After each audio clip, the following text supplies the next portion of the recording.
Hola a todos, se ha hecho esperar, pero ya está aquí, la review de la RTX 2060.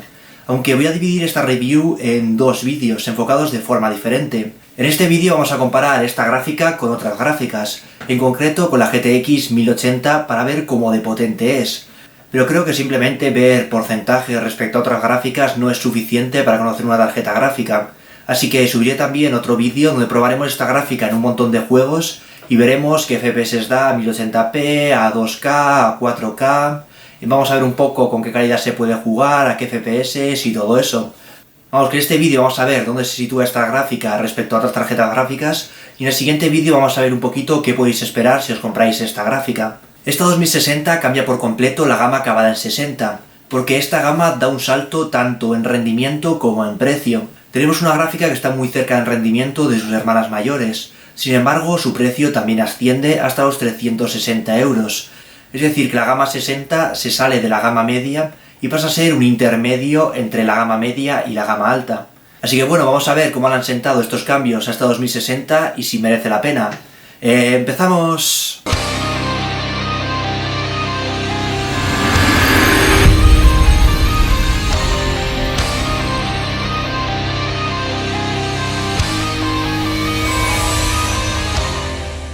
Vamos a empezar echando un ojo a las especificaciones de esta gráfica para ver qué es lo que tenemos. Esta 2060, como el resto de gráficas de la serie 2000, está basada en la arquitectura Turing y está fabricada en el proceso de fabricación a 12 nanómetros de TSMC. En la introducción de este vídeo he dicho que esta 2060 sube un peldaño a la gama 60 de Nvidia. ¿Por qué he dicho esto? Bien, esta RTX 2060 cuenta con 1920 CUDA cores. Esto significa que la RTX 2070 tiene tan solo un 20% más de núcleos que la 2060. Esta 2060 no se queda demasiado lejos de la 2070, mientras que tradicionalmente la gama 60 se solía quedar muy lejos de la gama 70. Por ejemplo, si nos vamos a la generación pasada, a Pascal, la 1070 tenía un 50% más de núcleos que la 1060. Si nos vamos un poco más atrás, a Maxwell, la 970 tenía un 60% más de núcleos que la 960. Tradicionalmente había un gran salto de la serie 60 a la serie 70, sin embargo esta RTX 2060 cambia las cosas, no está demasiado lejos de la RTX 2070, es una gráfica que sube un peldaño la potencia de la gama, aunque por otro lado también hay que decir que también sube el precio. Nos metemos en un precio de partida de 360 euros, lo cual son prácticamente 100 euros más de lo que venía costando la gama 60 hasta ahora. Esta RTX 2060 no solo está cerca de la 2070 en CUDA cores, también lo está en RT cores, que son los núcleos especializados en Ray Tracing. Tenemos 30 núcleos versus 36 en la 2070, y en Tensor cores, el hardware especializado para inteligencia artificial, donde pasamos de 288 núcleos en la 2070 a 240 núcleos en la 2060. En cuanto a la configuración de memoria, tenemos las mismas memorias que encontramos en el resto de gráficas Turing, memorias GDDR6 a una frecuencia efectiva de 1400 MHz. Sin embargo, como es tradicional en la gama 60, el bus de la gráfica se reduce hasta 292 bits, por lo tanto conseguimos un ancho de banda de 374 GB por segundo, lo cual es un salto importante al ancho de banda que tenía la 1060, y es algo que para tanto Ray Tracing, que es muy demandante en cuanto a ancho de banda, y para resoluciones altas, ahora que está de moda el 4K, nos va a venir muy bien. Lo que no cambia es la capacidad de memoria, seguimos teniendo 6 GB, quizá un poquito más no hubiera venido mal a esta gráfica. Por último, el TDP. Evidentemente, si tenemos un núcleo más grande y un núcleo que está cerca de la gama alta de la generación, el TDP sube. Pasamos de los 120 vatios que tenía la 1060, que era un chip muy pequeñito, a 160 vatios en la 2060. Por cierto, digo desde ya porque hay mucha gente que no lo sabe. Esta RTX 2060 cuesta 369 euros y se puede comprar por ese precio en la página web de Nvidia. La Founders Edition es uno de los mejores modelos de 2060 que hay en el mercado. Tiene un muy buen PCB, tiene un buen disipador con buenas temperaturas, la gráfica tiene muy buena calidad de construcción y además es bonita, que siempre es un plus. Y digo esto porque hay ensambladoras que están vendiendo sus gráficas por 420, 430 euros, precios que casi se meten en los precios de la RTX 2070. Entonces que sepáis que esta gráfica cuesta 369 euros y la podéis comprar a ese precio en la web de Nvidia. Si queréis pagar más porque os mola más algún modelo o por otra cosa, pues adelante. Vosotros decidís qué gráfica comprar, pero no paguéis más por simplemente desconocimiento de no saber que esta gráfica se puede comprar a este precio. Además, por razones que desconozco, muchas ensambladoras no han puesto el puerto VRLink en sus 2060. Este es el puerto USB tipo C que tenemos en las gráficas Turing, y va a ser el puerto que utilice la nueva generación de gafas de realidad virtual, por lo tanto me parece una conexión importante, ya que si en el futuro quieres comprarte unas gafas de realidad virtual de las que salgan este año o el año que viene, vas a necesitar este puerto. Siempre puedes tirar de adaptadores, pero este tipo de adaptadores son bastante caros, y además tener en cuenta que unas gafas de realidad virtual mueven muchísima información, todas las imágenes, la información de todos los sensores, tiene que enviar también la energía que necesita el casco para funcionar. Meter todo eso en un adaptador chino comprado en Amazon no sé si va a ser muy buena idea y si va a dar una buena experiencia.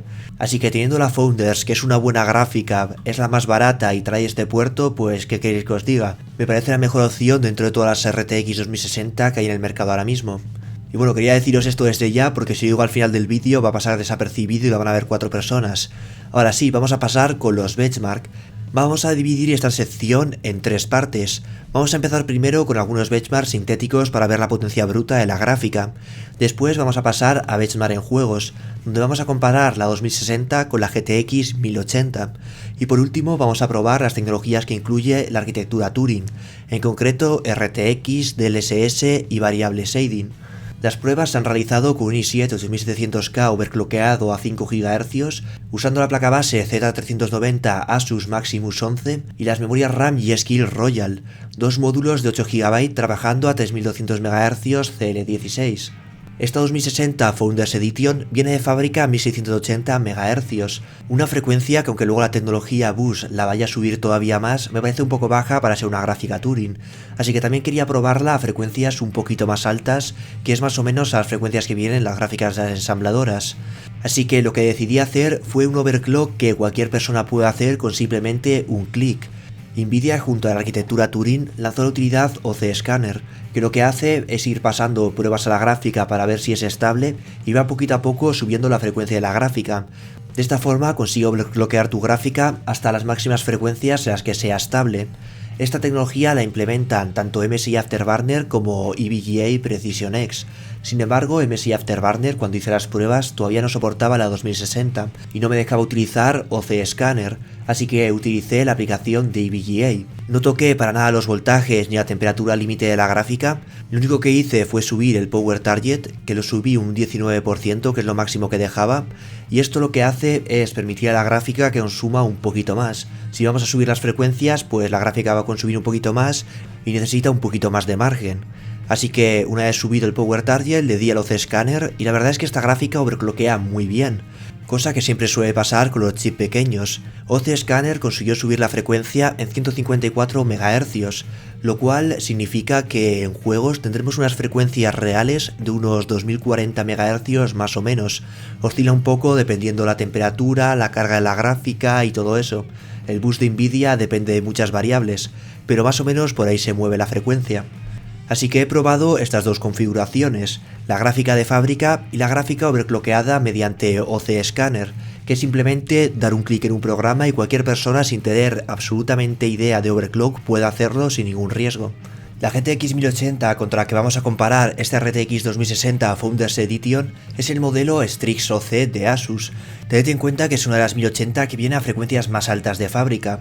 De fábrica ronda los 2000 MHz, así que no estamos comparando con una 1080 Founders Edition que viene a frecuencias bajas, sino que estamos haciendo la comparativa contra una 1080 que viene de fábrica prácticamente overclockeada al máximo. Y bueno, una vez explicada la metodología de las pruebas, vamos a pasar a los benchmarks sintéticos. Decidí probar 3D Mark y centrarme en la puntuación gráfica que saca cada gráfica, y lo que vi fue bastante curioso. Resulta que en Firestrike TS DirectX 11 la 1080 es bastante más rápida que la 2060, sobre todo a 4K Firestrike Ultra, donde parece que la 1080 tiene mucho más músculo y saca puntuaciones más altas. Sin embargo, cuando pasamos a DirectX 12, resulta que es la 2060 la que sale ganando, y lo hace incluso en TimeSpy Extreme, TS a 4K. Y esto resulta bastante curioso. Generalmente los benchmarks sintéticos son eso, benchmarks para medir la potencia bruta de una gráfica, pero normalmente viéndolos se sabe más o menos cuál es la gráfica que vas a ir ganando en juegos. Sin embargo, en este caso los benchmarks sintéticos resulta que no me dicen nada. Vemos como la 1080 en un test DirectX 11 es bastante más rápida que la 2060. Sin embargo, cuando pasamos a DirectX 12, la que sale ganando es la 2060. ¿Cuál es la cara que vamos a ver en juegos? ¿Van a aprovechar los juegos la RTX 2060 y va a rendir más que la 1080? ¿O resulta que los juegos se van a parecer más a estos test DirectX 11 y la 1080 va a ser mucho más rápida? Pues es lo que quería ver. Así que decidí dejarme de benchmarks sintéticos y pasé a probar la gráfica en juegos. Los tests los pasé a resolución 4K y resolución 1440p.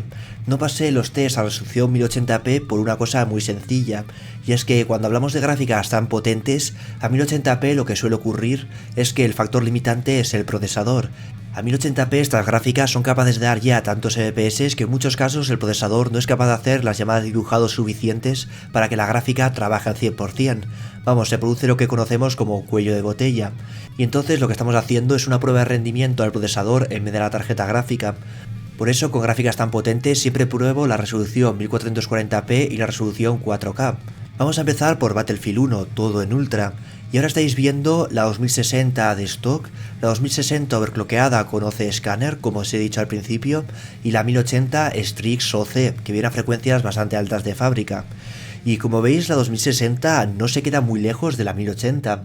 El rendimiento es bastante similar, es inferior, pero tampoco hay una diferencia descomunal. Y claro, aquí después de hacer estas pruebas y ver que la 2060 se quedaba bastante cerca de la 1080, ya saltó mi instinto de overclocker que me dijo: ostra, overclockea un poco más la 2060 a mano, aparte de lo que ha hecho OC Scanner, y a ver si llega al rendimiento de la 1080. Así que eso es lo que hice. Abrí de nuevo EVGA Precision X y ahora, en vez de usar OC Scanner, overclockeé la gráfica a mano. Y madre mía, cómo overclockea esta 2060.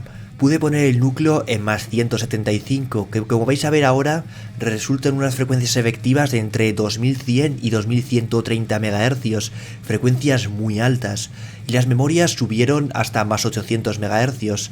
Esto provoca que el ancho de banda de la gráfica ascienda hasta los 374 GB por segundo, es decir, aumentamos el ancho de banda en un 12%.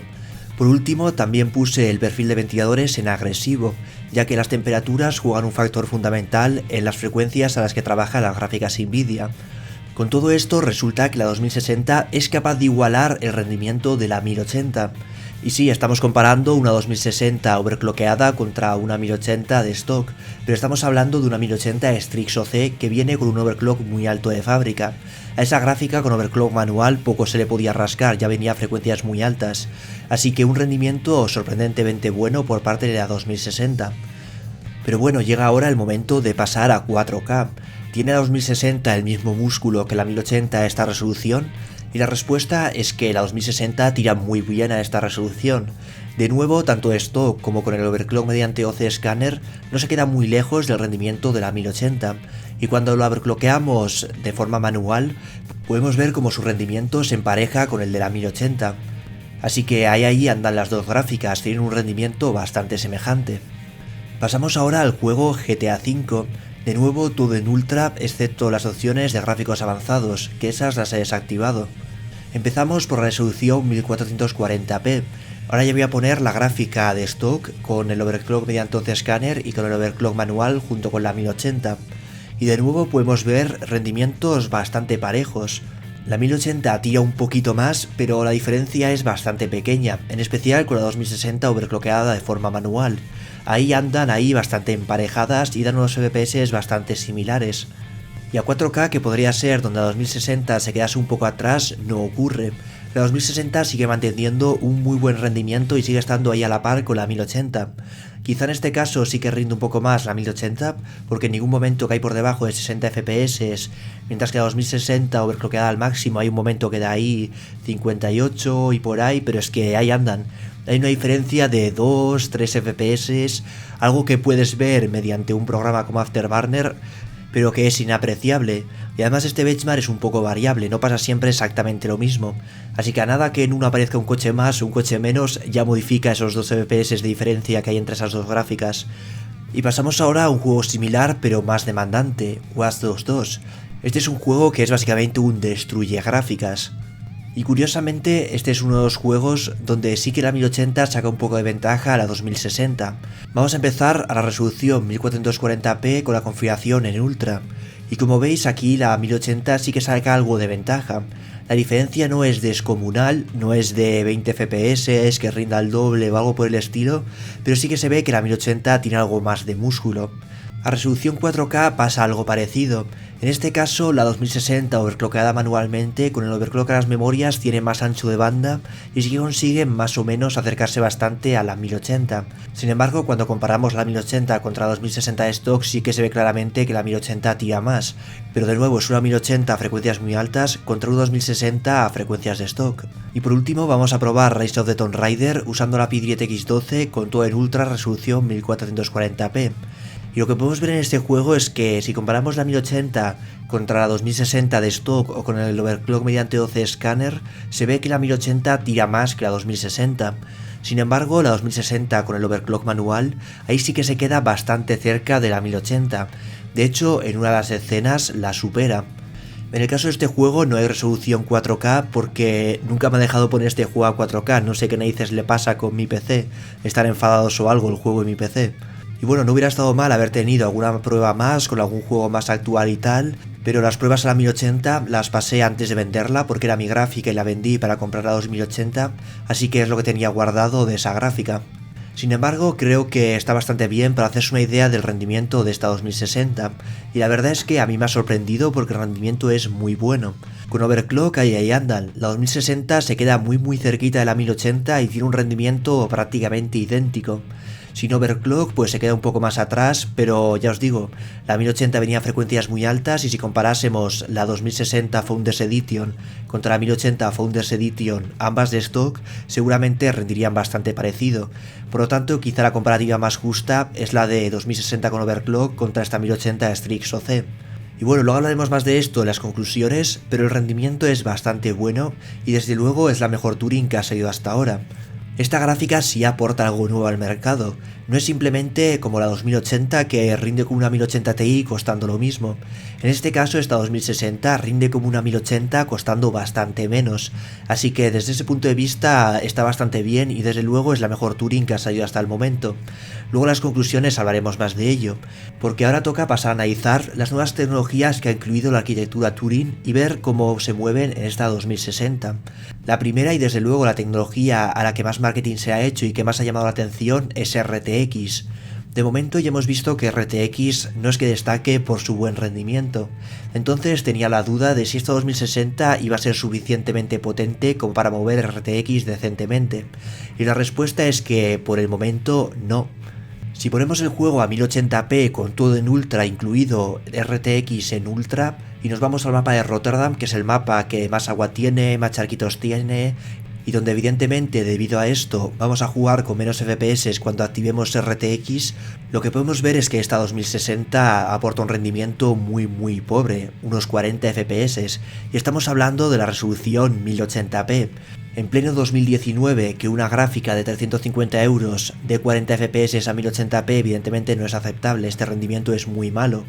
Y de hecho incluso si bajamos RTX abajo el rendimiento sigue siendo muy decepcionante, porque no mantenemos ni los 60 FPS constantes. Por lo tanto RTX con esta gráfica tiene un rendimiento bastante penoso. Solo bajando el juego a 720p conseguimos mantener 60 FPS estables, pero evidentemente no vas a jugar a 720p con esta gráfica. Para que tengáis una referencia de cómo mueve esta gráfica a Battlefield 5 sin RTX y veáis el rendimiento, aquí tenéis el juego en ultra a 1080p, y como veis pasamos de no mantener 60 FPS a que la gráfica tira el juego a 100 FPS, 120 FPS... De hecho, si os fijáis, la gráfica no llega a ir todo el rato al 100%, llega a tirar incluso más de lo que el procesador puede hacer en este juego y hay un pelín de cuello de botella. Y de hecho la gráfica también tiene un rendimiento buenísimo cuando jugamos a 1440p, donde podemos jugar en ultra a unos 80-90 FPS, y estamos hablando del mapa más exigente. Así que sin RTX la gráfica tiene un rendimiento muy bueno en Battlefield 5. Ahora bien, hay que decir que esta es una implementación temprana de RTX. Ya vimos como en diciembre salió una actualización para RTX que mejoró el rendimiento de forma muy significativa. Pasamos de que en mi 2080 fuese injugable a que se pudiese jugar ya casi a 60 FPS en Rotterdam con RTX en bajo. En unas semanas hay planificada una nueva actualización de RTX que va a mejorar también el rendimiento. Y además, lo más importante es que esta nueva actualización va a incluir la tecnología de la que vamos a hablar a continuación, DLSS, y según Nvidia, mediante DLSS, el rendimiento de la 2060 con RTX activado va a ser prácticamente el mismo que con RTX desactivado. Es decir, usando DLSS podemos activar RTX en el juego y no perder prácticamente nada de rendimiento. Habrá que probarlo cuando salga porque pinta muy interesante. ¿Y qué es esto de DLSS? DLSS es una tecnología de rescalado.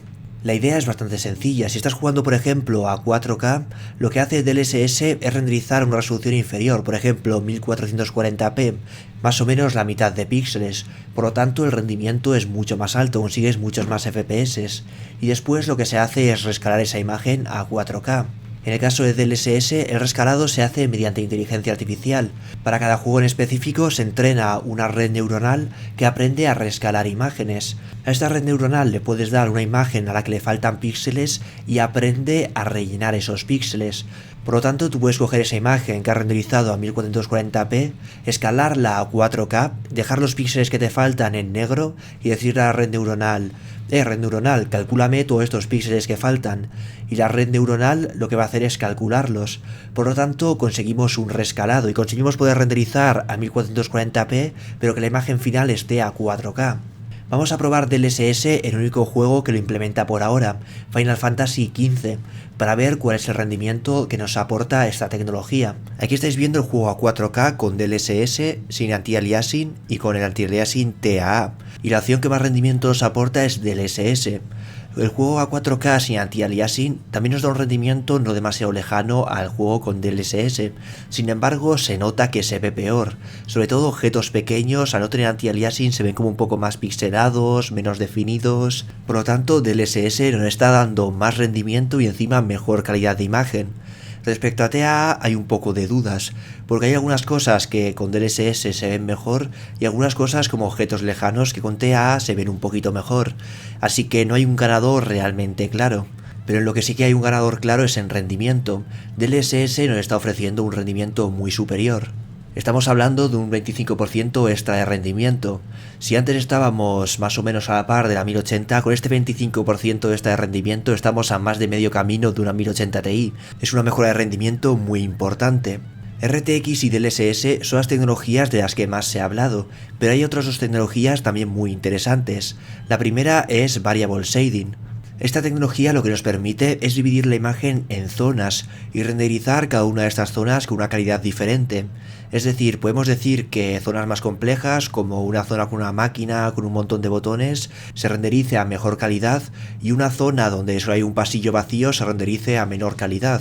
Y según como lo configuremos podemos conseguir el mismo rendimiento pero con mejor calidad de imagen, aumentar el rendimiento ahorrando trabajo en zonas donde no hay mucha complejidad. Podemos configurar un poco como queramos esta tecnología. De hecho, el único juego que por ahora lo implementa, Wolfenstein 2, nos permite seleccionar entre desactivarlo, equilibrado, rendimiento y calidad. Y además tenemos la opción personalizado donde podemos seleccionar nosotros la configuración que queramos. Y la verdad es que esta tecnología funciona también bastante bien. Quizá la mejora de rendimiento no sea tan notable como con DLSS, pero existe una pequeña mejora de rendimiento. Y además no he visto diferencias claras en calidad de imagen entre las diferentes configuraciones. Entre desactivado y modo rendimiento no se ve una diferencia clara. Quizá hay alguna zona un poquito menos definida o algo así, pero a simple vista no se nota la diferencia. Y desde luego entre desactivado y calidad o equilibrado no hay diferencia alguna. Así que estamos consiguiendo un poquito más de rendimiento gratis.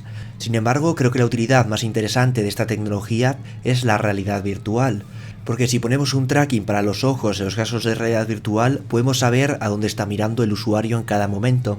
Esto nos permite que podamos renderizar esa zona donde está mirando en mejor calidad, bien definida, y el resto de zonas que están alrededor, que estamos viendo con la vista periférica y que no nos fijamos bien y no vemos bien con la vista periférica, las podemos renderizar a mucha peor calidad sin que el usuario se dé cuenta, porque donde está mirando se está renderizando a buena resolución. Con esto podemos ganar mucho rendimiento en realidad virtual y nos puede permitir, por ejemplo, crear cascos con resolución 4K por ojo y que las gráficas actuales los puedan mover. Así que es una tecnología que ha pasado desapercibida, pero es bastante interesante. Y otras tecnologías que también ha pasado muy desapercibida, pero es muy interesante, es Mesh Shading.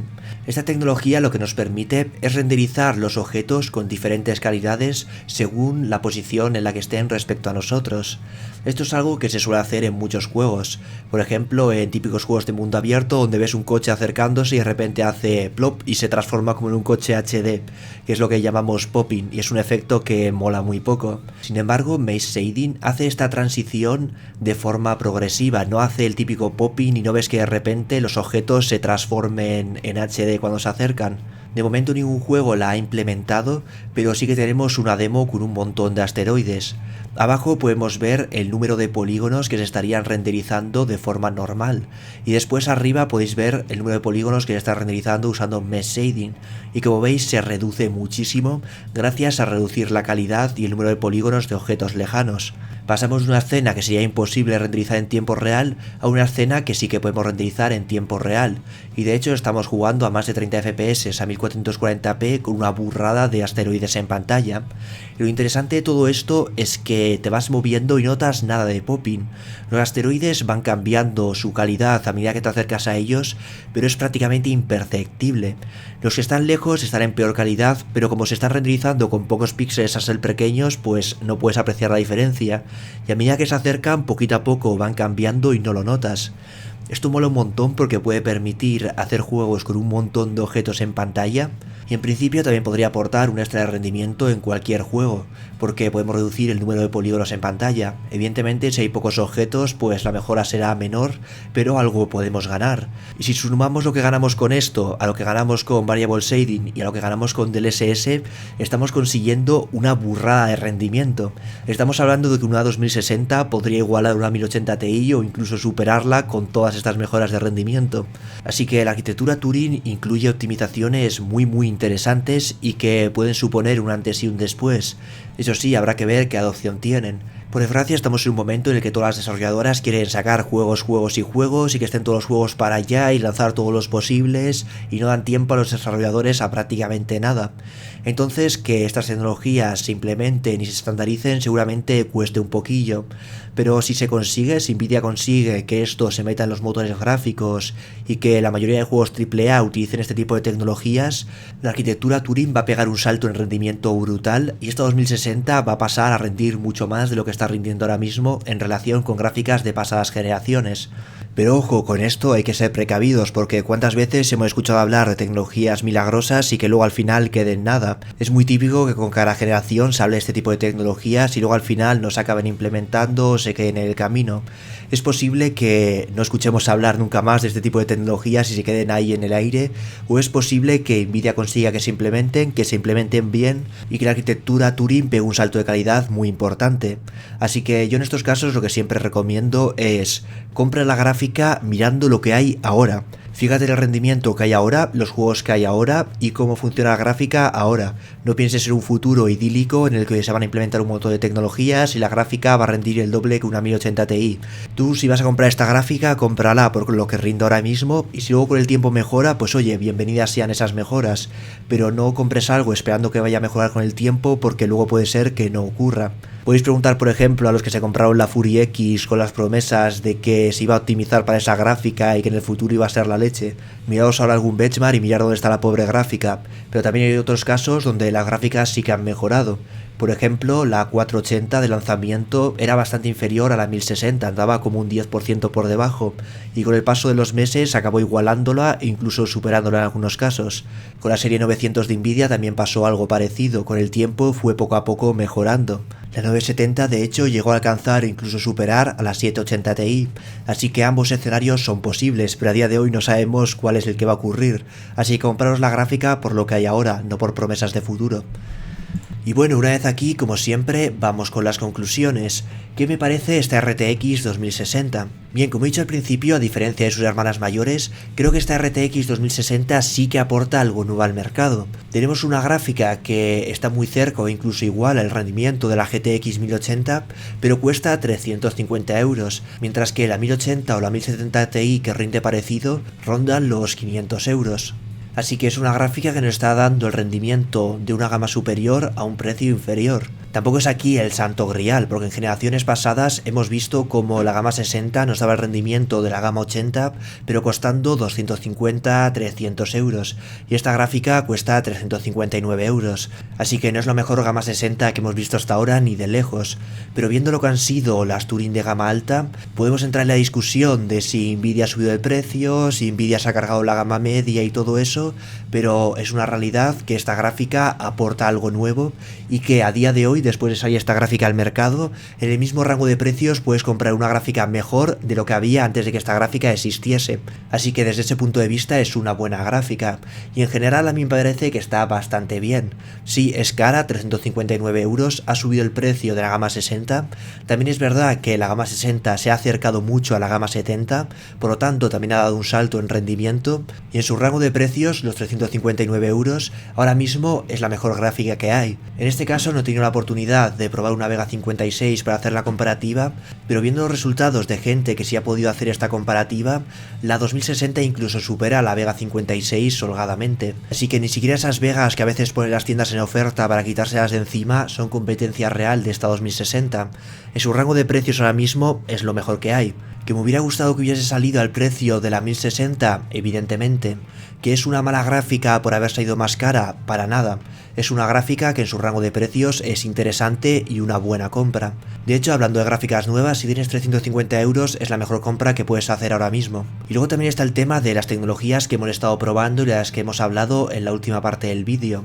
Esta 2060 tiene margen de mejora. La arquitectura Turing incluye un montón de novedades, como hemos visto. No solo está RTX y los rayitos, sino que hay muchas optimizaciones en la fase de renderizado, como variables shading, mesh shading, DLSS, tecnologías que pueden aumentar el rendimiento de la gráfica y que muy probablemente haga que con el paso del tiempo la gráfica mejore. A día de hoy la 2060 está ahí con la 1080, quizá un poquito por debajo, pero seguramente si repetimos estos tests con los juegos AAA que salgan a lo largo de 2019, veremos cómo la cosa va cambiando y poco a poco la 2060 se va imponiendo a la 1080 y va ganando rendimiento. Porque la arquitectura Turing es una arquitectura nueva, es una arquitectura que incluye muchas mejoras y esas mejoras se irán implementando en los juegos poquito a poco. Así que esta 2060 va a tirar de aquí para arriba, cosa que no va a pasar con otras gráficas que están en el mercado como las Pascal o las Vega, arquitecturas que ya llevan mucho tiempo en el mercado y que poco se les puede sacar ya. Y luego también tenemos RTX, que sí, de momento el rendimiento es cuestionable y de hecho con la 2060 no es ni siquiera usable, pero se vienen mejoras importantes en este aspecto. Cuando se combine RTX con DLSS, el rendimiento que se consiga probablemente vaya a ser muy bueno. Y si se consigue un rendimiento similar a no tener RTX activado, va a ser un bombazo, porque RTX mejora la calidad gráfica. En el vídeo de comparativa que subí entre RTX activado y desactivado en Battlefield, que puse encuestas para que votaseis si sois capaces de ver la diferencia o no, la mayoría de vosotros dijisteis que se veía claramente. Y no solo en pantalla partida, que eso es fácil, de poner al mismo tiempo la misma escena con RTX activado y con RTX activado, sino que el 71% de vosotros dijisteis que viendo 2 minutos de gameplay, uno con RTX activado y otro con RTX desactivado, erais capaces de decir cuál era cuál. Así que RTX se nota, es algo que mejora los juegos y desde luego si su rendimiento aumenta y no se pierde demasiado rendimiento al activarlo, pues va a ser algo muy interesante. Cuando hice la review de la 2080 y la 2080 Ti lo dije clarísimo, estas gráficas son un early access, salen incompletas, todas las tecnologías nuevas que traen no se aprovechan y no se van a aprovechar en un tiempo, así que te estabas comprando la gráfica pero no ibas a aprovechar todo lo que te podía dar en bastante tiempo. Y creo que ahora a principios de 2019 Turing está empezando a salir del early access, RTX está empezando a pulir, es probable que la próxima actualización de RTX para Battlefield ya tenga un buen rendimiento, vamos a ver también cómo se implementa en Metro, que sale dentro de unos días. Se va a implementar también pronto en Shadow of the Tomb Raider, la actualización debería estar al caer también. Luego está por ahí el Iron Hearts, que es un juego que se ve espectacular. Creo que de hecho se renderiza prácticamente todo con Ray Tracing, y en cuanto a gráficos es brutal y encima el juego tiene pintaza, aunque este sale a finales de año. DLSS está de momento en Final Fantasy XV, pero se va a implementar en Anthem, que la demo sale también dentro de unos días. Se va a implementar en Battlefield 5. Se está hablando que las nuevas gafas de Oculus van a implementar seguimiento de ojos para poder utilizar, por ejemplo, variable shading y renderizar donde estás mirando a más resolución que donde no estás mirando, y con esto se va a poder crear gafas de realidad virtual con resoluciones altas y conseguir un buen rendimiento. Así que realmente Turing es una arquitectura muy interesante que tiene muchas cosas nuevas que van a ser importantes, y quizá todo esto quedó un poco oculto con la decepción inicial que nos llevamos, con esa 2080 que era menos potente que la 1080 Ti pero costaba más, esa 2080 Ti que costaba 1300 euros. Estábamos todos ahí después de haber sufrido la minería esperando ya las nuevas gráficas, por fin íbamos a poder comprar nuevas gráficas, el PC Gaming iba a volver a ser lo de antes, y de repente Nvidia nos plantó esto en el mercado. Evidentemente nos llevamos todos una gran decepción, nos cabreamos un montón, y quizá eso ocultó muchas de las cosas que traía esta arquitectura.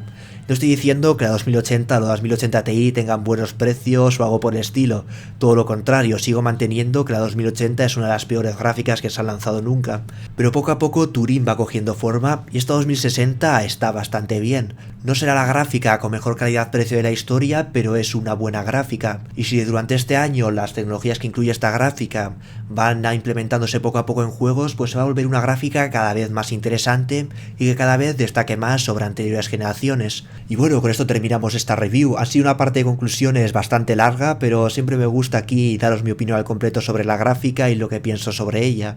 No sé si pensaréis lo mismo, si estaréis cabreados porque cuesta 350 euros y no os mola la gráfica. Yo os he dado mi opinión. Si tenéis una diferente, podéis compartirla en los comentarios. Y con esto terminamos. Hasta el próximo vídeo. Adiós.